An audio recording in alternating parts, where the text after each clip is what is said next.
So there's this new FDA framework for prescription drug use-related software, PDURS, and that will allow a drug to be accompanied by a software that will track or enhance the clinical efficacy of the drug. So what will happen is there is this huge surge in digital health across pharma to understand whether there is going to be a uptake for the software that will accompany a drug, and that is going to be written in a label. So the labels are going to be enhanced with the digital software information that will relate to how do you take the medication. And I feel like this could be a really new growth opportunity for us as we're looking at connected health and Fitbit and other type of devices, right? And how this software will then support the efficacy of the drug. So that's quite new and quite exciting. Wow, that's great. Do you have a contact at the FDA who is leading that work? I can find out. I know that our digital therapeutics teams is definitely interested in looking directly into this. So there's going to be tons of different investments from, all pharma all across on this. I can ask. I'm meeting the team tomorrow. I'll ask if they've got a direct Okay. contact. But it could potentially even be reported on on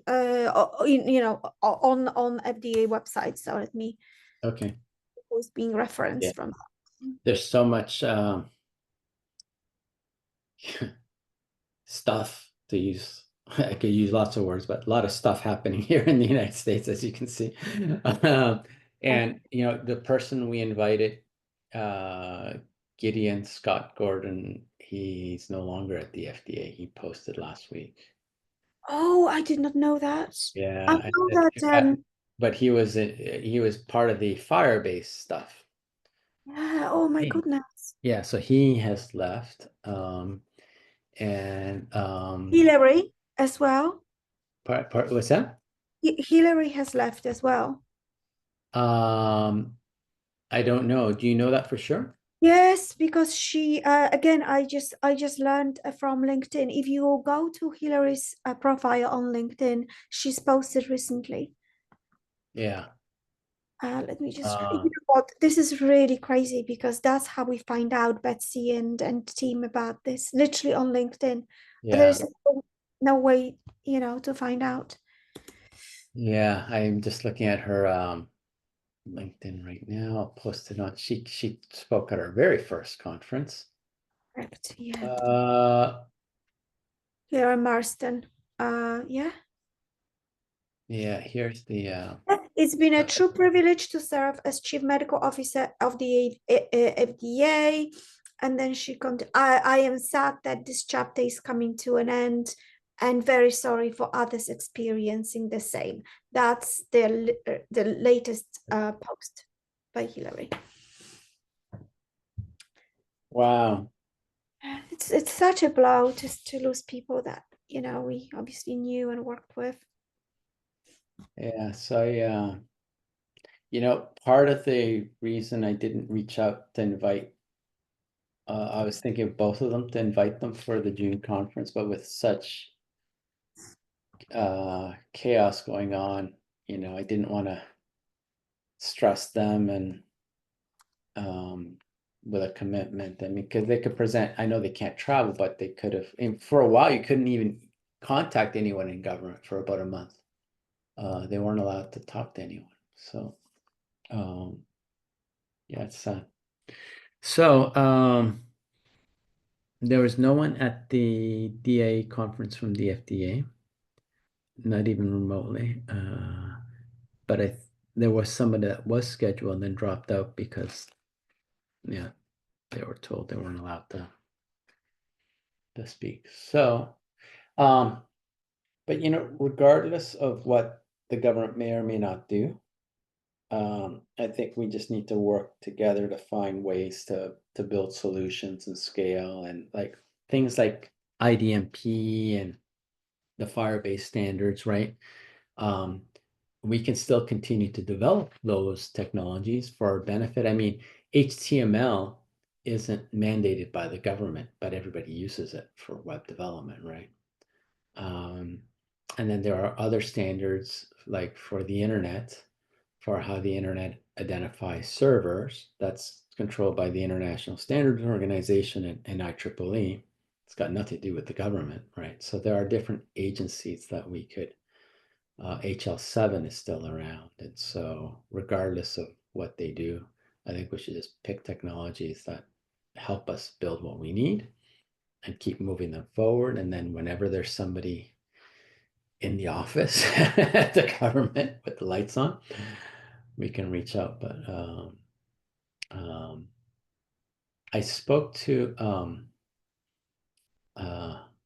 Craig about what we're doing in another part of DCA network, which I think has a good linkage to the persona. So working group 1 is now funded, and we've got 2 pharmaceuticals. Johnson & Johnson signed a 2-year commitment to working group 1, and Orion Pharmaceuticals as well.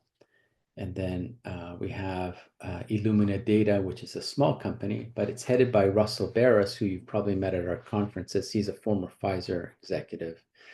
And well, so Steve Lotkoff. And so both of them have been super helpful at bringing more people. And so they've been opening doors for me with other. And we're talking to a few more companies, but the idea of that group will be build a longitudinal record for the cancer patient, which will have not only their medical record, but also their wearable data. And I'd like to include their the international patient summary, but patient perspectives, right? And so the question is, all those things that are in our persona that don't fit into the medical record, how do we then start building fields and expand the international patient summary to have those patient preferences and values and things like that? Because I think the IPS format right now is mainly clinical, but there isn't, I have to look at it more closely, but I don't think there's a place for preferences, right? Say if mobility is something really important to me, how do we do that? And so I think, and Russ Barris is super interested in the longitudinal aspect and the patient journey. He's got a prototype app. I'll invite him to come present. He's been building one, a patient journey app. So I will invite him to come show us that. And then there's another pharma, really big pharma. I can't mention it yet, but they are heavily invested in CAR T therapy. And Johnson & Johnson's very interested in CAR T therapy. They have a product. And since our cancer center director is one of the world's expert on CAR T therapy, that's going to be one of the cancer types. It's not the only one that's going to be in the database, but that's one of them. This other company is, like many other companies, they're struggling to get enough patients into their trials. And so one of the things I've been talking to them is, could we use both of these working groups as a way of helping patients understand their medications through those clinical trials, and for them not to lose hope, right? And know how to manage their symptoms. And if we could show over time that people who have this app maybe drop out less, and maybe say part of the reason is this app always helped me connect information or help me connect to my care provider team. I never felt lost. I felt supported. And so we'd have to come up with some metrics for quality of life and patient empowerment. So there's a data modeling piece, but there's also an evaluation piece, right? And Ava did some preliminary research on quality of life indicators, which did we include it in the? No, those weren't included in the paper. No, but in the evaluation for the Vitalera project for remote patient Oh, monitoring. for that one, yeah. Yeah, so So we found some validated scales for quality of life. And so for that remote patient monitoring, we're going to ask questions. And Ava, can you just summarize what Sure. they capture? And we're happy to share with you the protocol for that study. And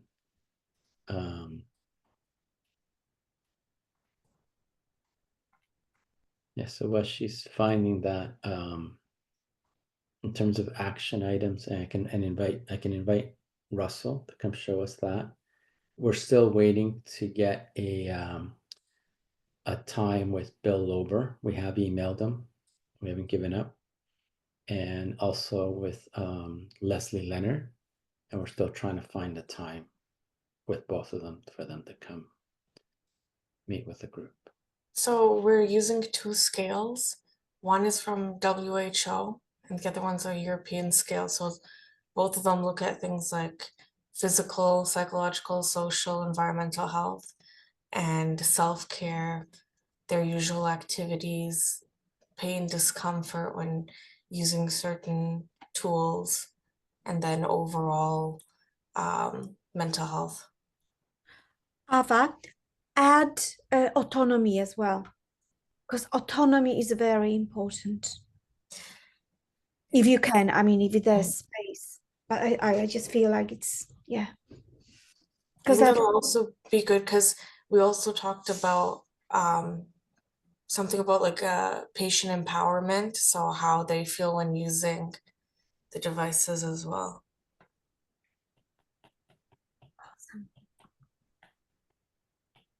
Yeah, so I was thinking that for our June conference, we could have a session on patient journey mapping, right? And we could do some preliminary work beforehand, say, look, this is what of our persona, this what maps to HL7 today.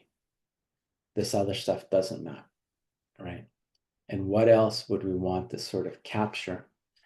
Like autonomy, right? Maybe the app could periodically ask you questions about whether you feel empowered or,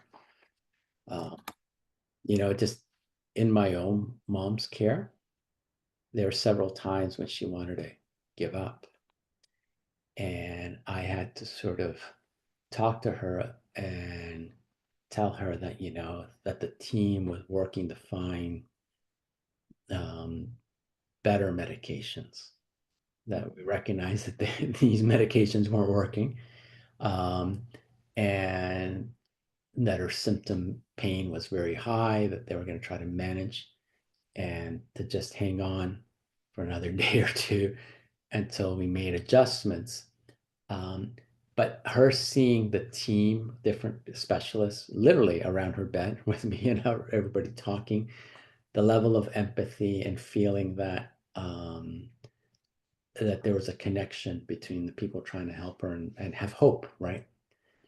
And I noticed that after those meetings, which happened a few times during the hospital stay, that raised her level of hope, and her pain level and her mood and her complexion just changed quite a bit, like within an hour, and I think it was just having that adrenaline or energy and empowerment. So, I think that autonomy and empowerment, are subjective things, but I think there's also a biological process that helps you fight infection, fight pain, right? And if we could track how people are feeling and knowing when that sort of despair is coming in, and being able to have touch points where a social worker or a nurse or someone can reach out and answer their questions that maybe the chatbot couldn't answer, right? Like, I'm not advocating that the chatbot replace humans, right? But it's an instrument to sort of monitor, provides information and some hope, but then could the chatbot be smart enough to say, hey, social worker or nurse, I think you should give this person a call. So, yeah, it's sort of high touch, high feel, like that's sort of what my cancer center director said, you know, last year when he invited him to talk. He says, I hope this doesn't make people feel like they're not welcome to come in or feel they don't have to come in. Because he said there are things we can see in the person and that level of empathy, things that you can only do in person, right?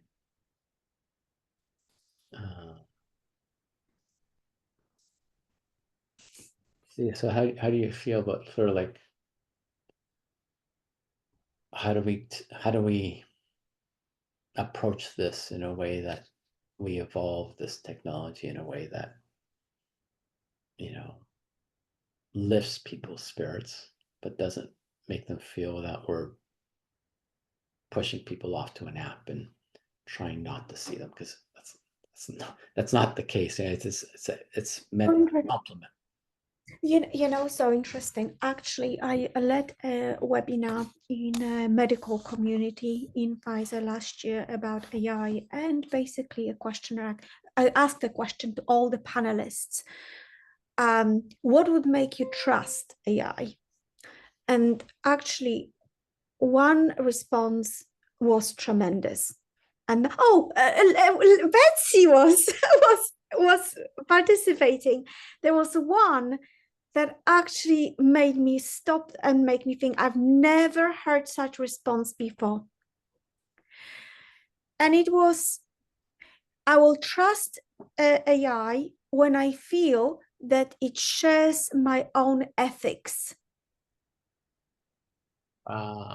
Wow. Do you remember, Betsy, that response? It's almost like if AI, if I can sense that someone just thinks like me and it's the same, it's got same of empathy that I have. Like, you know, like you look at something in a mirror and just feel like it resonates, like it feels the same I feel.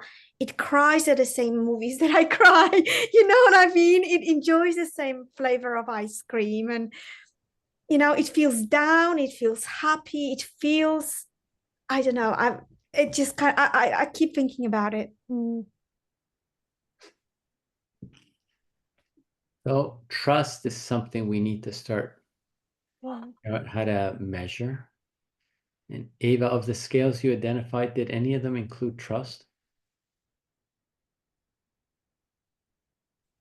That's yeah, I don't think so. I think, but in our Anne Louise gave us a instrument for chatbot evaluation, which I think had a trust question. I wonder, maybe we can research this. There might be someone who measures trust.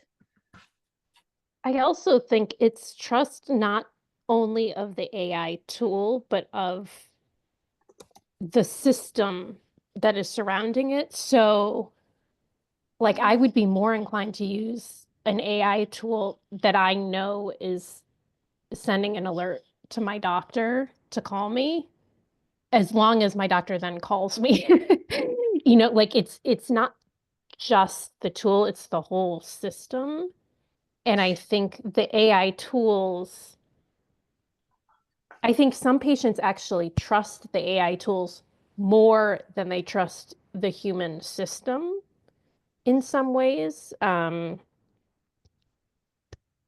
totally, but there's a like, it's midnight and I want to find information, and I can find that information without messaging my provider and waiting 4 days for a response back to them.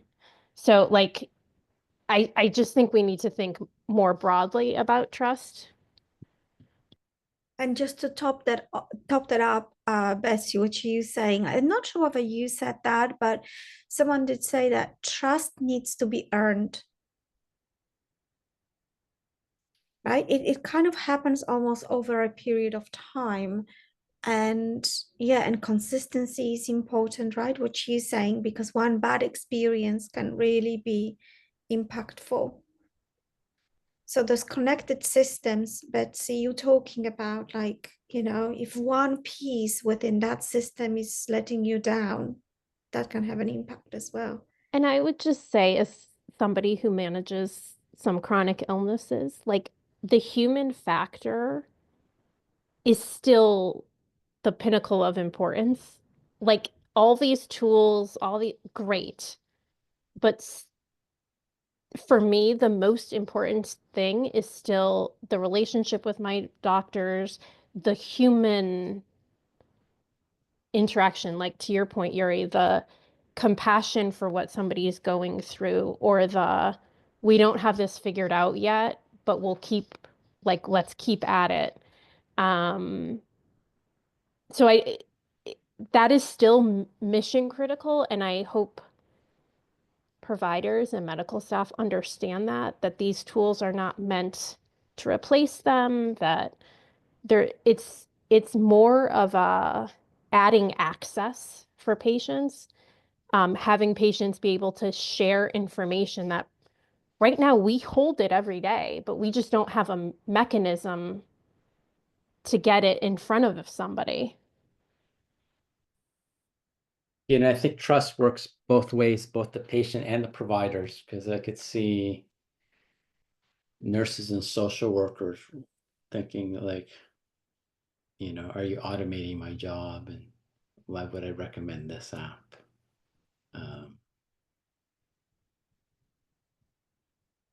So if we start thinking about a June workshop, if we wanted to map out this patient journey, like types of data that we want to collect and who would use that data, could we maybe talk a bit about who we'd want to have in the room, like social workers, nurses, obviously patients, doctors?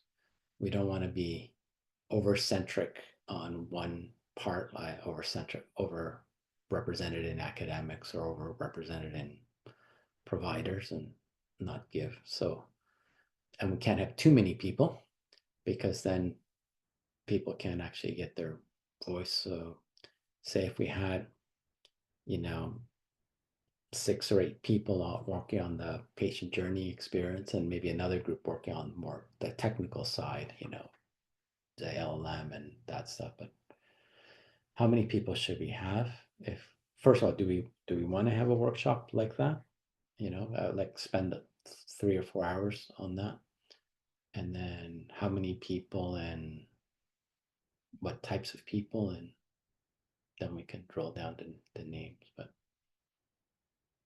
what do you think of the concept, first of all, just spending, you know, 3 hours or so, like from 9 to 12 or something like that, and then, and you know, on a blackboard, just map out a patient journey, map all the different data points.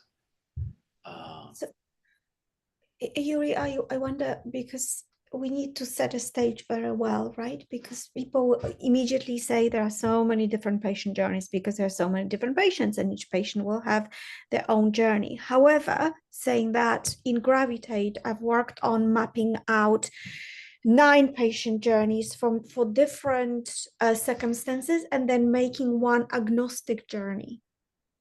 And from this agnostic journey, I've also created service design blueprint. It's in public domain. I'll share it with you. And we could take that agnostic journey and a service design blueprint as a framework if we wanted to, and then create our own version of this as we need fit. It's very interesting and tremendously robust. And then what is the beauty about translating patient journey into service blueprint is that for each stage in a patient journey, you can have like a horizontal swim lane, and each swim lane can have a service delivery aspect for it. So they can have like communication aspect. Where in a patient journey will you have a communication need, for example, for a chatbot, or data sharing need? in which point of the patient journey will you want to share your data, or Betsy, or collect your data, right? Or have a touch point with that system and not that system. Where would you talk to a nurse, and when would you like talk to a chatbot, or when would you talk to a actually healthcare professional or a pharmacist, and which would you prefer at what point? So that's really nice. I think it'll take a little bit of thoughtful thinking about how to make the best out of this. And additional aspect is we really want everyone in this room to be bought into this.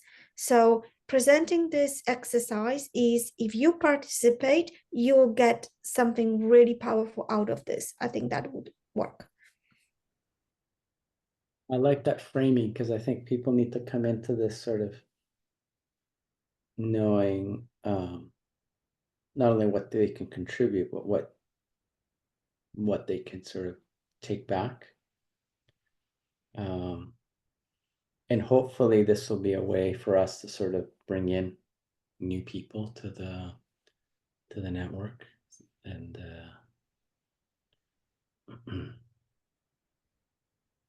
Yeah, it seems like it would be full circle, right? As far as, you know, we talked about the patient's perspective, and I think I like what you said, Yuri, about understanding the social workers and the healthcare personnel's perspective too, right? As far as just how they perceive, you know, these tools and resources that are being introduced, and are they accepting of them, and or are they resentful of it because they feel like it's going to be replacing them? And so kind of learning that perspective, but then also, you know, sharing the intention and also sharing kind of the progress and what we're envisioning could maybe give perspective back, right? And so may alter some of those thoughts and opinions and feelings about, you know, what's trying to be introduced. So I think it could be full circle all around.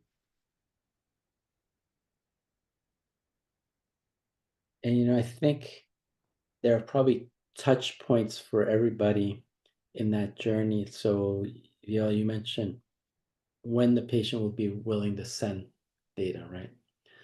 But there's also a touch point, when would providers be willing to recommend an app, right? And then when data comes back, there's sort of a workflow issue, right? What do you do with that incoming data? That's one of the things we're going to test out with Nuria, is we're going to have a nurse who's going to monitor that every day. And there's a workflow issue, right? Because that's extra work that the nurse wasn't doing before. So that means that nurse is going to be doing less of other things. And people have to perceive that there's enough value in doing this. Even like getting a chatbot rolled out, there's some training involved, right? You have to introduce the concept. They may or may not know how to download the app. Ava was asking about how are we going to train users to use the Vitalera system. Ava, why don't you explain what your concerns, thought, and what you think action items need to happen? Yeah, so for other wearables projects I've been on, I feel like there's been like a huge user burden, and we're asking them to learn first how to use the wearable, then how to charge the wearable, sync it, then also interact with an app, then also log their symptoms. And so doing all those things and then asking them to stick to a regular schedule and being consistent and doing it for the whole trial period, that's going to be something that we have to consider. So I think we've done some things, like we haven't bombarded participants with the notifications. We plan to send notifications at different times for different things and only on certain days.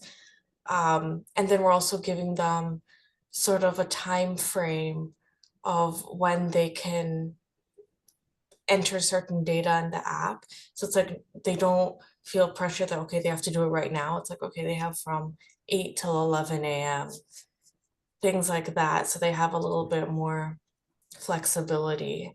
And then we also made some user guides that go step by step on how to use the device first, setting it up, and then also going through all of the aspects of the app. So that should be helpful to the user. I think during some testing round, we'll see if there's anything else we need to add, but those are some of the main things that were brought up. I So I would, was- sorry, I was just gonna say too, as a patient, sometimes you input things and then you get to the appointment and they ask you the same exact questions.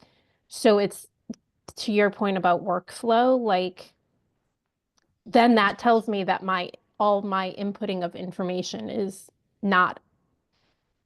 kind of a waste of time. If you're then re-asking me the same questions that I just spent whatever amount of time doing. So I think sometimes it's also how we synthesize that information ahead of an appointment so that that appointment time isn't spent repeating what was just asked during a trial or using an app. So It's always about giving you the reason why you have a block. I'll give you an example with the internet banking, right? You want to make a transaction and suddenly you can't because it might be, let's say, hold on because of the sort of like a fraud suspicion. On one hand, you're very angry because it's my own money I'm transferring, right? So you're like, I've authorized this. This is my account. You allowed me to log into my account, transfer my money. On the other hand, you think like, I should be grateful that they've got checks in place. That's why I'm going to be patient. So you see this kind of like a trade-off because you understand why there is something that doesn't allow you to do an action. You have a little bit more understanding. So those type of different aspects can be built into the experience, but you do need to experience something like this if it's well explained to you. So that word experience, I think, is really key. I think user interface designers understand the experience. People who plan workflow sometimes don't understand experience or don't have the ability to influence the experience. So the workflow at most hospitals, like when you check in, is usually horrible experience, right? And this thing about the fill out the form and and you filled it up before, like there's no one in the hospital. I mean, there are some people called patient experience champions. They're few and far between, and they usually don't have the resources to do. I mean, I hate to say this, but most of the time they just sending out surveys or summarizing surveys. But I stopped filling out those surveys because I don't usually see a net result from that. And I hate to share this with you, but the amount of time it takes between the time they send you the survey is really bad. So if you have a visit, that survey may not come until like 8 weeks later. It should come within the same week, but it doesn't. And then that data isn't analyzed till at least 6 months later. And because they wait until there's enough surveys, and then someone's got to tabulate, make sure it's clean. And so the report isn't generated anywhere until 6 to 8 months after your visit with other visits. And then a committee meets, they meet quarterly or something like that to review that. And then it's usually a year before there's any kind of recommendation for improvement, at which time the workflow units may have changed. So there's nothing rapid about it. It's not just at my hospital, it's every hospital. And so, and the surveys are insanely long. They're like 20 pages or 10 pages, right? I've done it twice in my life out of just the goodness of my heart and trying to help But after I finished the second time, I said, what in God's, like, who thought that 20 pages? And a Was- lot of the questions aren't germane. Oh. So, maybe we should be thinking about this app workflow integration, have an evaluation component for how easy was it to onboard you with the app, right? Both for the provider and, right?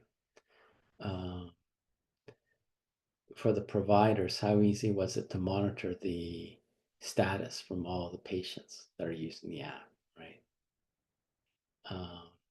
If you use the app to request a follow-up meeting,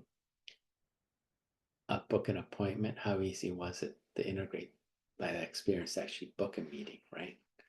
So if you're feeling confused about how to take your medication, you want to call someone to help. I guess there's different levels of urgency. If it's insulin, you better get help right away.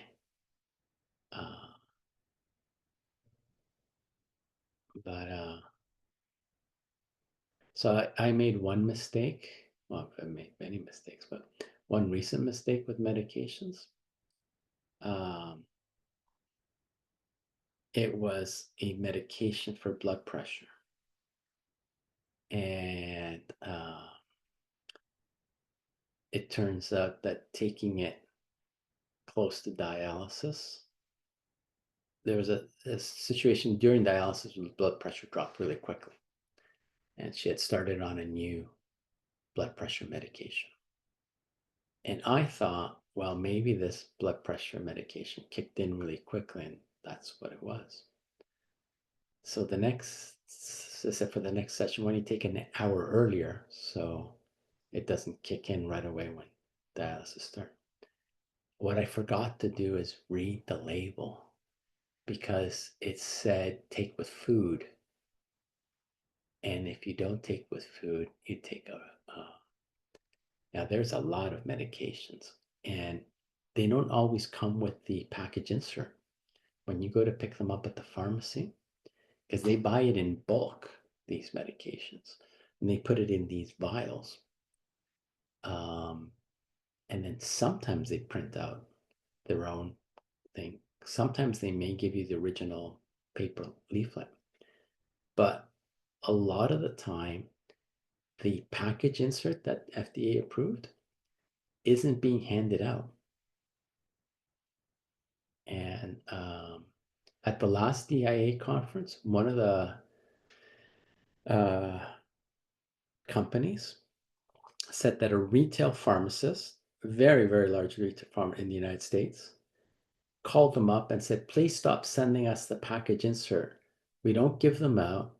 We spend a lot of time gathering them and putting them in the trash or recycling, and it's costing us a lot of money. And the FDA person was in the audience, was kind of flabbergasted. And but I don't think there's a legal requirement to give out the package insert. But I think in terms of like the experience, right? We need to look at this holistically, like every aspect of, you were dispensed this medication. When you picked it up, did you get your package insert or not? Were you told about a mobile app at the time? Were you showed how to link your app to the medication that you wanted? And I raised this topic about how do we help the patient link to the right medication? And so we talked about this yesterday in the technical meeting a bit with David, and he talked about an NCD code that there was there that should be on the printed package, the Daily Med.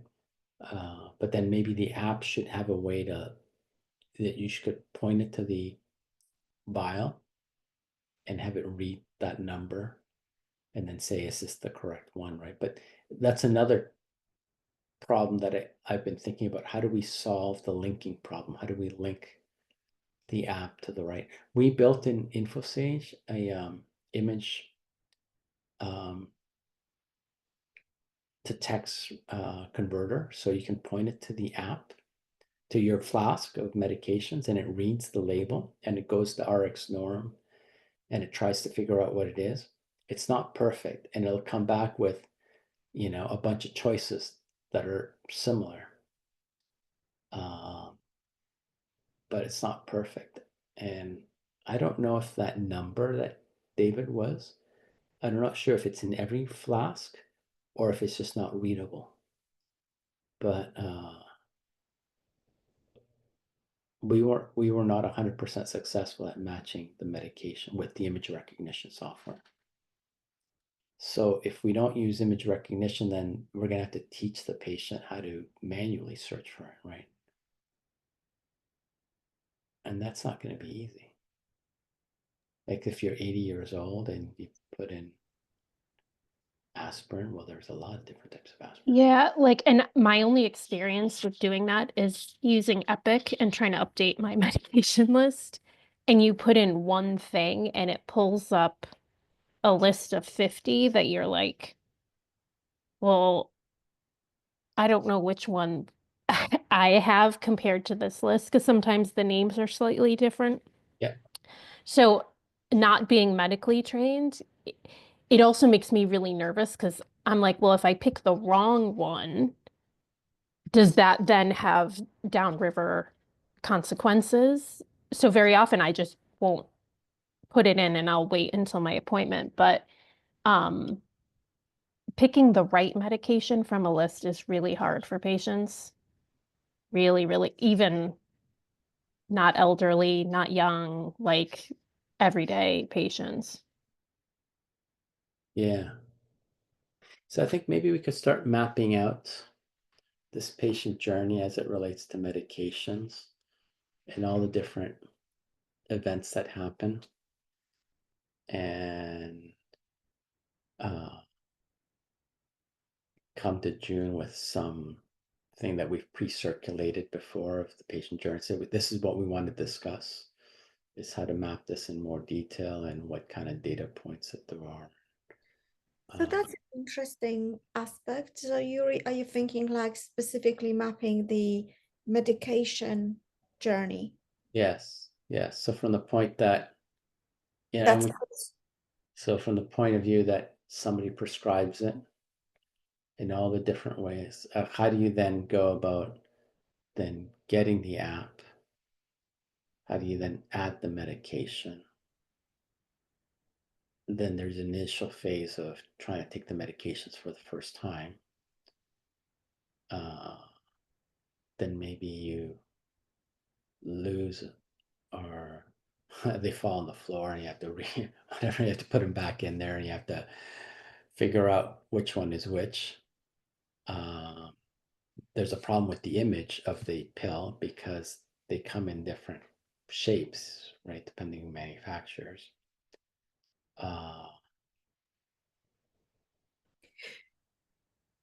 So with user journeys, patient journeys, and I always like to think about the patient journey and then the service design blueprint hand in hand, because the way that we usually start is to make this experience and exercise relatable to people. We always tend to start with as is now. So because everyone is familiar about like what's happening right now.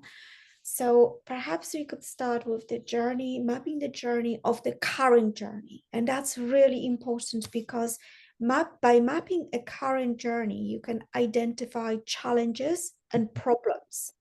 And once you understand the challenges and problems and you stay in the problem space, it's easier to then ideate because you know what you are trying to change. And then once you map as is, you look for areas of opportunity. And then we can home into those pain points and figure out like, okay, well, that's our gold mine there. Viola, could you maybe, I love that.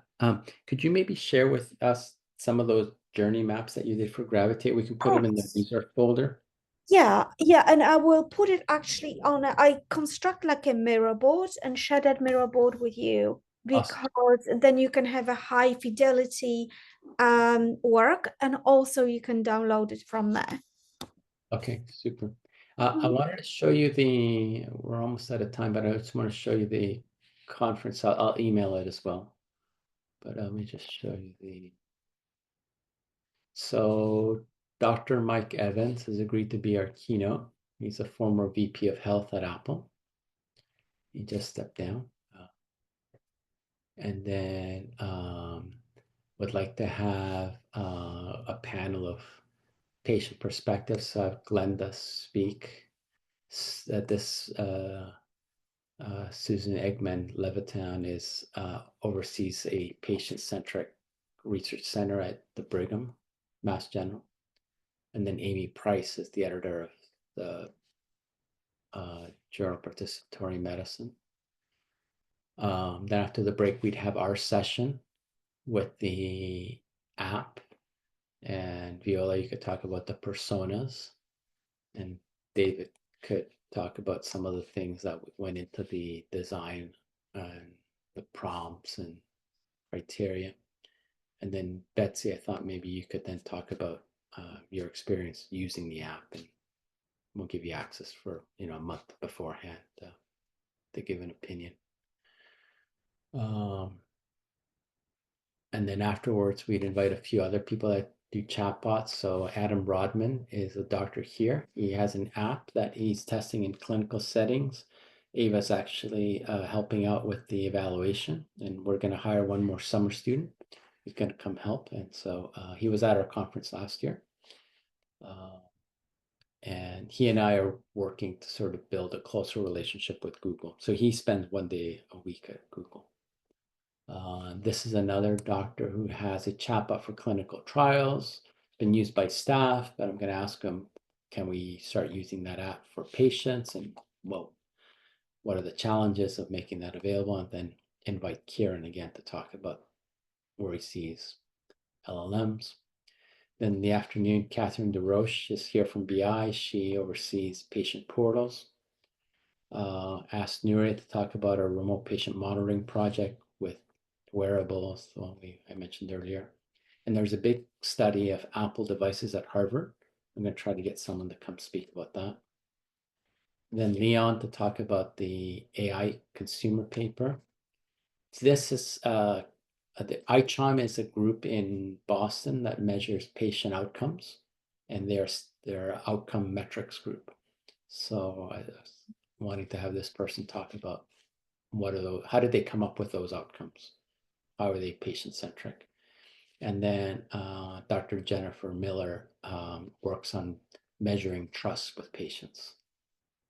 And then finally, this is, I think, the person that's leading the overall health study, but this is a very senior person at the Brigham who is doing the Apple study. So if he accepts here, then maybe we'll invite someone else here, but that's sort of generally the panel. We've got about half of them confirmed, and then we'll